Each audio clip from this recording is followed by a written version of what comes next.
Welcome to Perceptions. I am so excited to be talking to the multi-talented Andre Ray. So Andre, thank you so much for talking with us tonight. And thank you. So you are an amazing legend to me. You are from LTD. Yes. And I want to know a little bit of background about how that all got started. So take me back when you were just a small boy. Let me take you all the way back. Well, my family is very musical. My mother conducted her own orchestra when I was a young child. Me and my brother would watch my mother in our living room as she conducted a 5-piece orchestra, the cellos and the violins, and half of those people have gone on to play in the Los Angeles Philharmonic now. Mm-hmm. And then my aunt, Hortense Stewart, may she rest in peace. Hortense Stewart was the first musician to bring classical music into the Church of God in Christ. So my whole family is musical. My uncles and my cousins, everybody plays an instrument. My brother, actually, Damon Ray, sings opera, as well as myself. When I was in high school, I was very shy for the 10th and 11th grade. Were you shy? Very shy. Wow. Urkel didn't have nothing on me. Okay? So I got tired of being shy, so by the time I got to the 12th grade, I grew my natural real big and put on the jeans and became a hippie and was listening to Jimi Hendrix. So I said, you know what, I think I like this, because the girls started paying me attention at that Did you point. know that you could sing? Oh, I always prior knew I to could that? sing. Okay. I always knew I could sing, but I was dealing with PTSD issues, and when I got to school, I became very unsocial until the 12th grade. Okay? Right out of high school, I had the fortune of joining with Mr. Dick Griffey. Dick Griffey was the CEO of Solar Records at the time. Other than Motown, Solar Records was the largest black recording company in the United States. And how did you connect with him back then? Through a very good dear friend of mine named Dr. Michael McCurtis. Well, I call him Doctor now. Back then we were much younger. Michael McCurtis, out of Ventura, was working with Dick Griffey, and then he brought me into Solar Records, where we were writing songs for the Whispers and Shalimar and Howard Hewitt and people like that.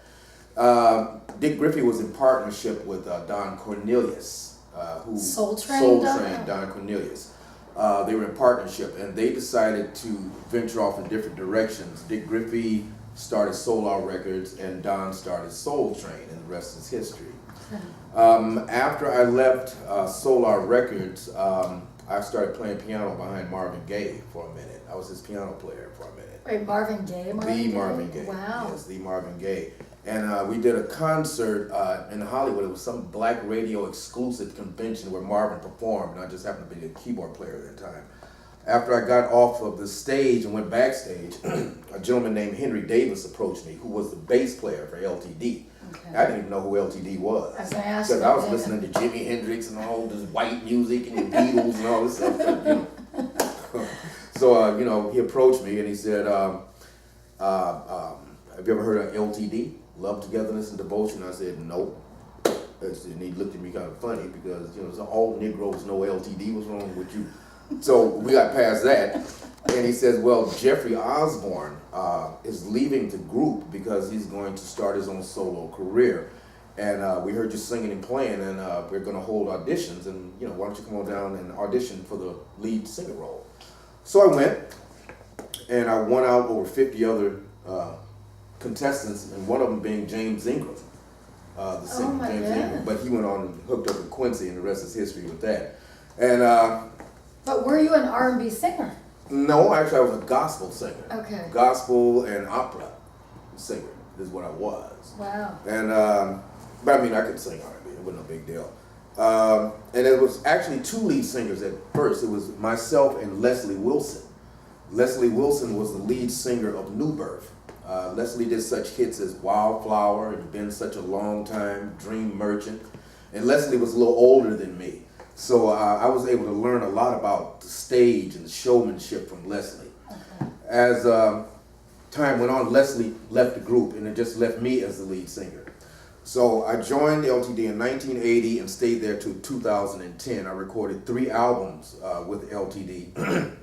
The first being on A&M Records, Herb Albert. Yes. We recorded the Love Magic album, and from that album came April Love, the song that I recorded with LTD, which became a major hit.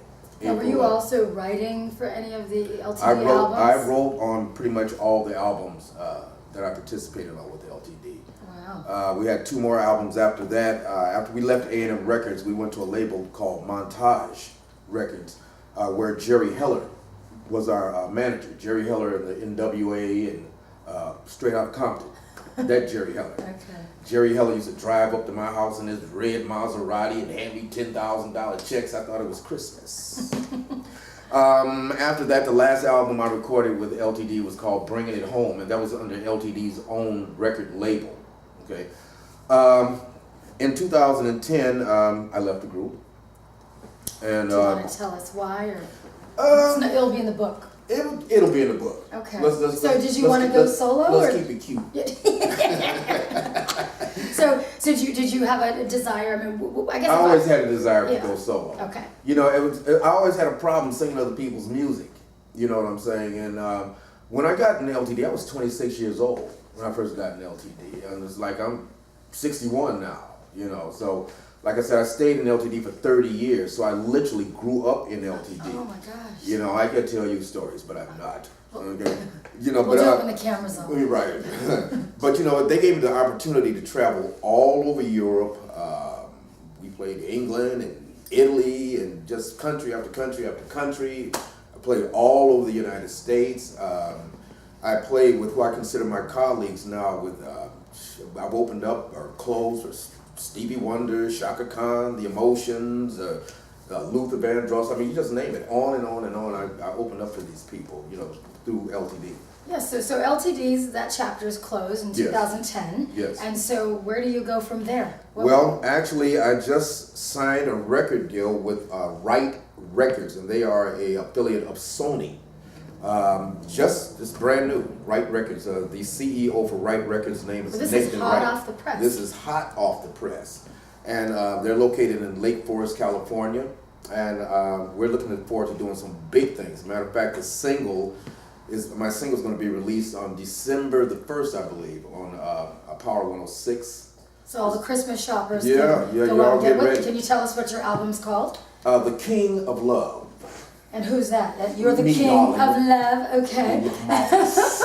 And so, but you're also with the band, or this is just Andre Ray? This is Andre Ray and my band Ebony Priest, some of the most talented musicians on the planet. Well, I have to ask you how Ebony Priest, I mean, who's made up of Ebony Priest? And Ebony Priest is made up of some musicians that were with the original LTD. Okay. Mr. Bobby Wilkerson, who is the music director for Ebony Priest.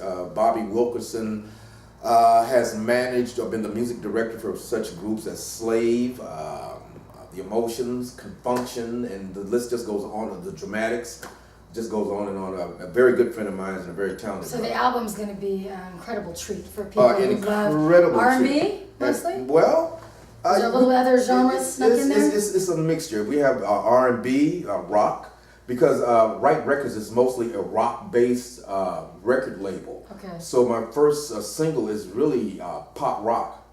And what's the name of the first single? So we Girl, I Want to Love You. Okay, straight to the point. Straight to the point. We don't mess around. Well, thank Okay. you, Andre, for talking a little bit about your music. I'm Yeah. excited about the album. So So am December I. 1st, Yes. The King of Love drops December 1st. We'll be right back with the amazing Andre Ray.